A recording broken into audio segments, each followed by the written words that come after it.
2026 മൂന്നാം തവണയും അധികാര തുടർച്ചയെന്ന് ലക്ഷ്യമിടുന്ന LDFന് വലിയ തിരിച്ചടി അടുത്ത നിയമസഭാ തെരഞ്ഞെടുപ്പിൽ ഉണ്ടാകുമെന്ന് ഏറെക്കുറെ വ്യക്തമായിരിക്കുകയാണ്. അതിന്റെ ചില സൂചനകൾ ആ മുന്നണിയെ നയിക്കുന്ന CPMന്റെ നീക്കങ്ങളിൽ നിന്ന് നമുക്ക് മനസ്സിലാക്കാൻ കഴിയുന്നു.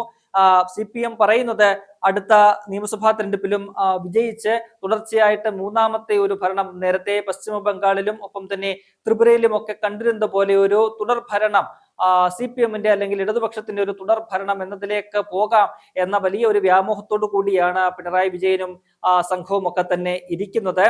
എന്നാൽ കഴിഞ്ഞ 9.5 വർഷത്തെ അല്ലെങ്കിൽ തുടർച്ചയായ 2 തവണ നടത്തിയ ഭരണത്തിൽ കേരള ജനത വലിയ അതൃപ്തിയിലാണ് എന്നത് ഈ പറയുന്ന സർക്കാർ, LDF എന്ന് പറയുന്ന സംവിധാനം ഇതിനോടകം മനസ്സിലാക്കിയിട്ടുണ്ട്. അതിന്റെ ചില സൂചനകളാണ് കഴിഞ്ഞ ദിവസം ആലപ്പുഴയിൽ നടന്ന CPIയുടെ, അവരുടെ സഖ്യകക്ഷിയാണ് CPIയുടെ സംസ്ഥാന സമ്മേളനത്തിൽ ഉയർന്ന വിമർശനം ഉൾപ്പെടെ CPI തന്നെ സമ്മതിക്കുന്ന ഒരു കാഴ്ച, ഈ സർക്കാർ അല്ലെങ്കിൽ ഈ സംവിധാനം ഇങ്ങനെ പോയി കഴിഞ്ഞാൽ അടുത്ത തവണ ഭരണം കിട്ടില്ല എന്ന് CPI തന്നെ തുറന്നു പറയുന്ന ചില സാഹചര്യങ്ങൾ ഉണ്ടായി. അതിൽ വളരെ പ്രധാനപ്പെട്ടതെന്ന് പറയുന്നത് ഈ പറയുന്ന പോലെ ഈ മുഖ്യമന്ത്രി പിണറായി വിജയൻ കൈവശം വെച്ചിരിക്കുന്ന ആഭ്യന്തര വകുപ്പിന്റെ ഒരു ദയനീയമായ പ്രകടനമാണ്. ആഭ്യന്തര വകുപ്പ് സമ്പൂർണ്ണ പരാജയമെന്നാണ് CPIയുടെ വിമർശനം. ഒപ്പം തന്നെ ആരോഗ്യവകുപ്പ് ഉൾപ്പെടെയുള്ള വകുപ്പുകളെ കുറിച്ചും കാര്യമായ വിമർശനമുണ്ടായി. അങ്ങനെ CPI ഉൾപ്പെടെയുള്ള സഖ്യകക്ഷികൾക്ക് ഈ കാര്യം ഏതാണ്ട് ബോധ്യമായിട്ടുണ്ട്. ആ ബോധം അവർക്കുണ്ട്. CPMനും ഇക്കാര്യത്തിൽ ഏതാണ്ടൊക്കെ ഒരു തിരിച്ചറിവ് ഇപ്പോൾ വരുന്നു എന്നാണ് മനസ്സിലാക്കാൻ കഴിയുന്നത്. അതിന്റെ അടിസ്ഥാനത്തിലാണ് CPM BJPയെ പോലും തോൽപ്പിക്കുന്ന തരത്തിലുള്ള പച്ച വർഗീയതയുമായിട്ട് തെരഞ്ഞെടുപ്പിനെ നേരിടാൻ ഒരുങ്ങുന്നത്. അതിന്റെ ആദ്യ പടിയായിട്ടാണ് ഈ മാസം 20-ന് പമ്പാ തീരത്ത് ആഗോള അയ്യപ്പ സംഗമം എന്ന പേരിലൊരു സമ്മേളനം സംഘടിപ്പിച്ചിരിക്കുന്നത്. കഴിഞ്ഞ 2 ലോക്സഭാ തെരഞ്ഞെടുപ്പുകളിൽ തങ്ങളെ കൈവിട്ട ഹിന്ദു സമുദായത്തെ, ഹിന്ദു വോട്ട് ബാങ്കിനെ അടുപ്പിച്ചു നിർത്തുക അല്ലെങ്കിൽ അവരെ തങ്ങളിലേക്ക് ആകർഷിക്കുക എന്ന ഒരു ഒറ്റ ലക്ഷ്യം മാത്രമാണ് ഈ ആഗോള അയ്യപ്പ സംഗമത്തിലൂടെ CPM, പ്രത്യേകിച്ച് മുഖ്യമന്ത്രി പിണറായി വിജയൻ ലക്ഷ്യം വെക്കുന്നത്. 2019 ലോക്സഭാ തെരഞ്ഞെടുപ്പിലും 2024 ലോക്സഭാ തെരഞ്ഞെടുപ്പിലും CPMന് LDFന് കനത്ത തിരിച്ചടിയാണ് കേരളത്തിൽ ഉണ്ടായത്. 2019 കേവലം ഒരു സീറ്റ് മാത്രമാണ് CPM ലഭിച്ചത്. 2024 വന്നപ്പോഴും അതിൽ മാറ്റമൊന്നുമില്ല. ഒരു സീറ്റ് മാത്രമേ ഉള്ളൂ. അവർക്ക് ആ നില മെച്ചപ്പെടുത്താൻ കഴിഞ്ഞില്ല. അതിന്റെ പ്രധാനപ്പെട്ട കാരണം ഈ പറയുന്ന ഹൈന്ദവ സമൂഹം CPMനോട് അകന്നതായിരുന്നു. അവരുടെ പരമ്പരാഗത വോട്ട് ബാങ്ക് എന്ന് പറയുന്നത് ഹിന്ദു വോട്ട് ബാങ്കാണ്. പ്രത്യേകിച്ചും ഈഴവ സമുദായത്തിന്റെ ഒരു പാർട്ടിയാണ് CPM എന്ന് പറയുന്നത്. ആ സമുദായത്തിന്റെ വോട്ടാണ് CPMനെ കാലാകാലങ്ങളിലായിട്ട് പിടിച്ചു നിർത്തുകയും വിജയിപ്പിച്ച് മുന്നോട്ട് കൊണ്ടുപോവുകയും ചെയ്തിട്ടുള്ളത്. എന്നാൽ 2019-ലും 2024-ലും അതിലുണ്ടായ വലിയ ഒരു തിരിച്ചടി അത് CPMനും LDFനും വലിയ രീതിയിൽ ഒരു തിരിച്ചടിയായിട്ട് മാറിയിട്ടുണ്ട്. ആ സമുദായം അല്ലെങ്കിൽ ഹിന്ദു സമുദായം, ഭൂരിപക്ഷ സമുദായം തങ്ങളിൽ നിന്നും അകന്നത് വലിയ ആശങ്ക ഈ പാർട്ടിയിൽ മുന്നണിയിൽ ഉണ്ടാക്കിയിരുന്നു. അതിന് മുന്നോടിയായിട്ടാണ് 2021 നിയമസഭാ തെരഞ്ഞെടുപ്പിന് തൊട്ടു മുൻപ് ഈ ശബരിമല യുവതീ പ്രവേശനവുമായി ബന്ധപ്പെട്ട് വീടാന്തരം കയറി ഇറങ്ങി തങ്ങൾക്ക് പറ്റിയ തെറ്റ് CPM തുറന്നു പറയുന്ന ഒരു സാഹചര്യം നമുക്ക് കാണാൻ കഴിഞ്ഞിട്ടുണ്ട്. അങ്ങനെ ഈ പറയുന്നത് പോലെ ഇങ്ങനെ അകന്നുപോയ ഹിന്ദു സമൂഹത്തെ, ഹിന്ദു വോട്ട് ബാങ്കിനെ അടുപ്പിച്ചു നിർത്തുക, അവരെ വീണ്ടും തങ്ങളിലേക്ക് മടക്കിക്കൊണ്ടുവരിക എന്ന ലക്ഷ്യത്തോടു കൂടി മാത്രമാണ് ഈ പറയുന്ന ആഗോള അയ്യപ്പ സംഗമം എന്ന പേരിൽ ഒരു സംഗമം നടത്തുന്നത്. ശബരിമലയുടെ വികസനം അല്ലെങ്കിൽ അതിന്റെ മാസ്റ്റർ പ്ലാൻ തയ്യാറാക്കലും വലിയ നവീകരണം ഒക്കെയാണ് പുറമെ പറയുന്നതെങ്കിൽ പോലും ഉള്ളിന്റെ ഉള്ളിൽ അവർ ലക്ഷ്യം വെക്കുന്നത് ഇത് തന്നെയാണ്. ഇത്തരം ഒരു ആഗോള അയ്യപ്പ സംഗമത്തിലൂടെ ഹിന്ദു സമുദായത്തെ, വിശ്വാസ സമൂഹത്തെ തങ്ങൾക്കൊപ്പം ചേർത്ത് നിർത്തുക എന്നത് മാത്രമാണ് CPM ലക്ഷ്യമിടുന്നത്. അത് കഴിഞ്ഞാൽ ഇതിന് പുറകെ ന്യൂനപക്ഷ സംഗമം കൂടി CPMന്റെ നേതൃത്വത്തിൽ സർക്കാർ സംഘടിപ്പിക്കാൻ പോകുന്നു എന്നതാണ് കഴിഞ്ഞ ദിവസങ്ങളിലൊക്കെ തന്നെ പുറത്തു വന്ന വാർത്ത. അതും ഈ പറയുന്നത് പോലെ വോട്ട് ബാങ്ക് ലക്ഷ്യം വെച്ചുകൊണ്ട് മാത്രമുള്ള ചില നീക്കങ്ങളാണ്. പ്രത്യേകിച്ചും ക്രൈസ്തവ സമൂഹത്തെയാണ് ഈ ഒരു ന്യൂനപക്ഷ സംഗമത്തിലൂടെ CPM ലക്ഷ്യമിടുന്നത്. അത് എറണാകുളത്ത് വെച്ച് നടക്കുമെന്നാണ് മനസ്സിലാകുന്നത്.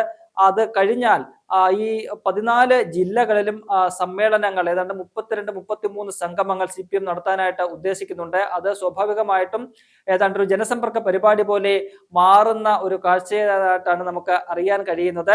ഈ ന്യൂനപക്ഷ സംഗമത്തിലേക്ക് വരികയാണെങ്കിൽ നമുക്കറിയാം, കഴിഞ്ഞ നാളുകളായിട്ട് ഈ പറയുന്ന ക്രൈസ്തവ സമൂഹം ഒക്കെ തന്നെ CPMനോട് അകന്നു നിൽക്കുന്ന കാഴ്ച നമുക്ക് കാണാൻ കഴിയും.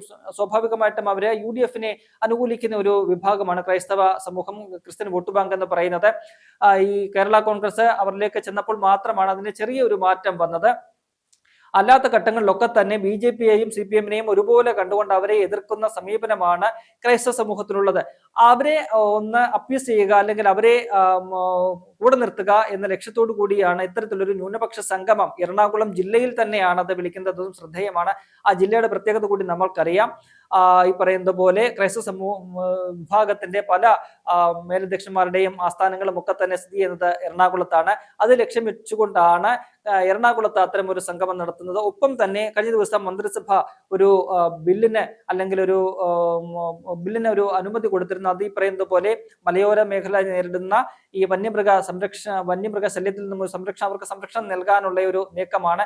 അതൊക്കെ തന്നെ ഇത്തരത്തിൽ ഈ പറയുന്ന തങ്ങളോട് എതിർത്ത് നിൽക്കുന്ന അല്ലെങ്കിൽ തങ്ങൾക്കെതിരായിട്ട് നിൽക്കുന്ന ഈ ക്രൈസ്തവ സമൂഹത്തെ ഒപ്പം കൂട്ടുക, അല്ലെങ്കിൽ മലയോര മേഖലയിലെ വോട്ടുകളൊക്കെ തന്നെ തങ്ങൾക്ക് അനുകൂലമാക്കുക എന്ന ലക്ഷ്യത്തോടു കൂടിയാണ് അത്തരത്തിൽ ആഗോള അയ്യപ്പ സംഗമത്തിന് പിന്നാലെ ഒരു ന്യൂനപക്ഷ സംഗമം കൂടി സംഘടിപ്പിച്ചുകൊണ്ട് വളരെ വലിയ പച്ചയായ രീതിയിൽ ഒരു വർഗീയത കേരളത്തിൽ നടമാടിക്കൊണ്ട് വോട്ട് തങ്ങൾക്ക് അനുകൂലമാക്കുക എന്ന ഒരു നാണം കെട്ട രാഷ്ട്രീയമാണ് CPM ഇപ്പോൾ കളിച്ചുകൊണ്ടിരിക്കുന്നത്. ഒരു വശത്തവർ BJP-യെ ഈ രീതിയിൽ ഹിന്ദുത്വ വർഗീയതയൊക്കെ തന്നെ പറഞ്ഞുകൊണ്ട് വലിയ രീതിയിൽ വലിയ വായിൽ വിമർശിക്കുന്ന CPM, ആ CPM-ന്റെ നേതൃത്വത്തിലുള്ള LDF സർക്കാരാണ് മറുവശത്ത് ആഗോള അയ്യപ്പ സംഗമം പോലെ അല്ലെങ്കിൽ ന്യൂനപക്ഷ സംഗമം പോലെ ഒരു പ്രത്യേക സമുദായത്തിന്റെ മാത്രം സംഗമങ്ങൾ വിളിച്ചു ചേർത്തുകൊണ്ട് മുന്നോട്ട് പോകുന്ന ഒരു മതേതര സർക്കാരാണ് കേരളത്തിലുള്ളത്. ആ മതേതര സർക്കാരാണ് മതത്തിന്റെ അടിസ്ഥാനത്തിൽ ഇത്തരത്തിൽ ഈ സംഗമങ്ങൾ വിളിച്ചു ചേർക്കുന്നത്. അത് ഏതെങ്കിലും തരത്തിൽ ഈ ക്രൈസ്തവ സമൂഹത്തിന്റെയോ ഒന്നും തന്നെ പുരോഗമനത്തിനോ അല്ലെങ്കിൽ അവരുടെ എന്തെങ്കിലും ഒരു ഗുണപരമായ കാര്യങ്ങൾ ചർച്ച ചെയ്യാനോ ഒന്നും വേണ്ടിയിട്ടല്ല, മറിച്ച് ഇത്തരത്തിൽ നിങ്ങൾക്ക് വേണ്ടി എന്തെങ്കിലുമൊക്കെ ചെയ്യുന്നു എന്ന് വരുത്തി തീർത്തുകൊണ്ട് നമ്മൾ BJP ഇപ്പോൾ ചെയ്യുന്നത് കേരളത്തിൽ കാണുന്നുണ്ട്, ക്രൈസ്തവ സമൂഹത്തെ ഒപ്പം നിർത്താനായിട്ട്.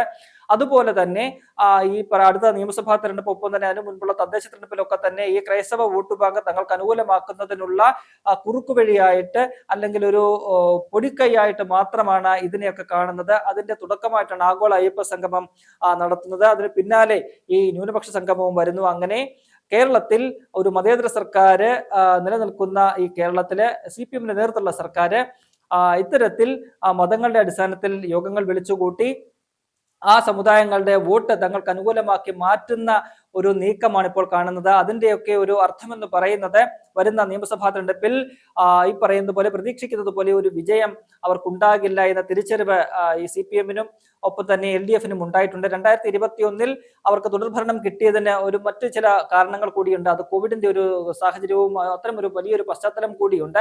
ആ സാഹചര്യത്തിൽ ഈ സർക്കാർ തുടരട്ടെ എന്ന ഒരു തീരുമാനത്തിന്റെ അടിസ്ഥാനത്തിലാണ് ജനങ്ങൾ അവരെ വീണ്ടും വോട്ട് ചെയ്ത് ജയിപ്പിച്ചത്. അത് CPM-ന് നന്നായിട്ട് അറിയാം. ഒപ്പം തന്നെ 2019-ലെയും 2024-ലെയും ലോക്സഭാ തെരഞ്ഞെടുപ്പുകളിലെ ഒരു ഫലവും അവരുടെ മുന്നിലുണ്ട്. അതുകൊണ്ട് ഒരു ശക്തമായ ഒരു തെരഞ്ഞെടുപ്പിലേക്ക് ഇനി പോകുമ്പോൾ ഈ പറയുന്ന ഹിന്ദുക്കളുടെയും തങ്ങളിലാകുന്ന ഹിന്ദുക്കളുടെയും ഒപ്പം തന്നെ മാറി നിൽക്കുന്ന ന്യൂനപക്ഷങ്ങളുടെയും ഒക്കെ ഒരു സഹായം അല്ലെങ്കിൽ ആ വോട്ട് ബാങ്ക് തങ്ങളിലേക്ക് തിരികെ വരണം എന്ന ഒരു തിരിച്ചറിവ് അവർക്കുണ്ട്. കൂടാതെ ഈ മറ്റൊരു ന്യൂനപക്ഷമായ മുസ്ലിം സമുദായം ഈ സമസ്തയിലും ഒക്കെ തന്നെ ഇവര് കടന്നു കയറാൻ ശ്രമിച്ചെങ്കിലും അതിനൊക്കെ വലിയ രീതിയിൽ ഒരു തിരിച്ചടി നേരിട്ടു. നമുക്കറിയാം, ലോക്സഭാ തെരഞ്ഞെടുപ്പിൽ ഉൾപ്പെടെ അത് നമ്മൾ കണ്ടതാണ്. അങ്ങനെയുള്ള ഈ സമുദായങ്ങളുടെ ഒക്കെ തന്നെ പിന്തുണ ആർജിക്കുക എന്ന ലക്ഷ്യം വെച്ചുകൊണ്ട് അത്തരത്തിൽ ന്യൂനപക്ഷ സംഗമങ്ങളും ആഗോള അയ്യപ്പ സംഗമവും ഒക്കെ CPM സംഘടിപ്പിക്കുകയാണ്. അതിന്റെ ഒക്കെ തന്നെ ഒരു പശ്ചാത്തലം അല്ലെങ്കിൽ പിന്നാമ്പുറം എന്ന് പറയുന്നത് വരുന്ന നിയമസഭാ തെരഞ്ഞെടുപ്പിൽ തങ്ങൾക്ക് കാര്യങ്ങൾ അത്ര ശുഭകരമായിരിക്കില്ല. വിജയിച്ച് ഈ പ്രതീക്ഷിക്കുന്ന പോലെ ഒരു തുടർച്ചയായ മൂന്നാം ഭരണം എന്നൊക്കെ പറയുന്ന ഒരു സ്വപ്നം മാത്രമായിട്ട് അവശേഷിക്കും, അതൊരു വ്യാമോഹം മാത്രമായിരിക്കും എന്ന് മനസ്സിലാക്കിക്കൊണ്ട് ആ ഒരു ഡാമേജ് കൺട്രോൾ ചെയ്യാൻ വേണ്ടിയിട്ട് ഒരു വലിയൊരു തോൽവിയിലേക്ക് പോകാതിരിക്കാനുള്ള പൊടിക്കൈയുടെ ഭാഗമായിട്ടാണ് ഇത്തരത്തിലുള്ള സംഗമങ്ങളൊക്കെ തന്നെ CPM സംഘടിപ്പിക്കുന്നത്.